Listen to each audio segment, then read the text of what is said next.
আসসালামু আলাইকুম, সবাই কেমন আছেন? আজকে আমি আপনাদের সামনে নিয়ে আসলাম পুলি পিঠা।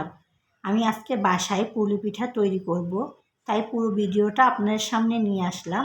আপনারা পুরো ভিডিওটা স্কিপ না করে দেখবেন। যদি ভালো লাগে লাইক কমেন্ট শেয়ার করবেন। প্রথমে আমি নারকেল কুড়িয়ে নিয়েছি।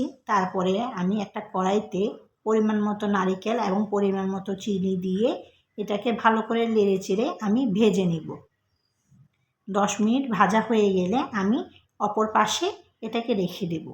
এবার আমি খামির করে নিয়েছি আটার এবং ময়দা মিক্স করে। যার যেমন ভালো লাগে, কেউ আটা করে, ময়দা করে বা কেউ চাউলের গুঁড়ি দিয়ে করে। আমি ময়দা এবং আটা মিক্স করে করেছি। এবার আমি ভালো করে খামিরটাকে মিক্স করে একটু নেড়ে চেড়ে ভালো করে তারপরে আমি গোলা করে নিয়েছি এখানে পরিমাণ মতো করে। বাকিগুলি আমি রেখে দিব। এবার আমি পিঠা বানানো আপনাদেরকে দেখিয়ে দিচ্ছি। আপনারা ভালো করে পিঠা বানানোটা দেখবেন এবং আপনারা বাসায় ট্রাই করবেন। রুটির মতো ছোট ছোট করে আমি প্রথমে একটু বেলে নিব। বেলে নেওয়া হয়ে গেলে তারপরে মাঝখানে আমি যেই নারিকেল এবং চিনির মিশ্রণটা ছিল এটা আমি দিয়ে দিব মাঝখানে। দিয়ে দেখেন কি সুন্দর, খুব সহজে পিঠাগুলো বানানো হয়ে যাচ্ছে। বাসায় ট্রাই করবেন, খুব সহজে এই পিঠাটা বানানো যায়। খেতেও কিন্তু খুব সুস্বাদু হয়, স্বাস্থ্যসম্মত হয়। যেহেতু আমি তেল দিইনি, ভাপ দিয়ে বানাবো, তাহলে এটা স্বাস্থ্যসম্মতই। বাচ্চারাও খেতে পারবে, বাসায় বড়রাও খেতে পারবে। আমি আবারও একটা বানানো দেখিয়ে দিচ্ছি। আপনারা বাসায় ট্রাই করবেন, দেখবেন খুব সহজে পারবেন। আমি জানি অনেকে এটা করতে পারে।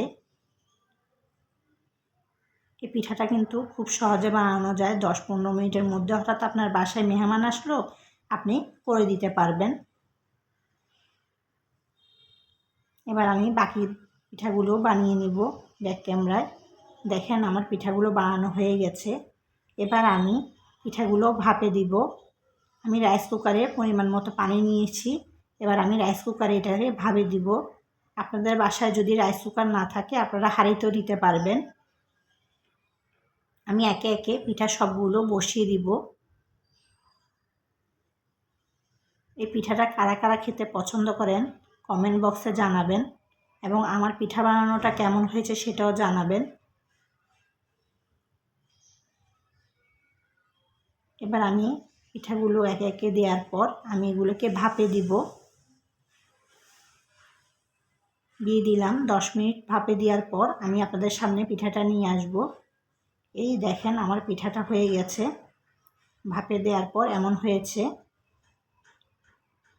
অনেকে তেল দিয়ে ভাজে, আবার অনেকে এটাকে কড়াইয়ের মধ্যে ছেঁকে খায়। সবাই সব রকম করে খেতে পারে, তবে আমার কাছে এমনই ভালো লাগে। এটা বাচ্চারাও খেতে খুবই পছন্দ করে। বাচ্চাদের টিফিনও দিতে পারবেন। আমি একটা পিঠা আপনাদেরকে ভেঙে দেখাচ্ছি পিঠাটার ভিতরে কেমন হয়েছে। খুবই মজাদার। ভিডিওটি ভালো লাগলে লাইক কমেন্ট শেয়ার করবেন এবং আমার পাশে থাকবেন। ধন্যবাদ।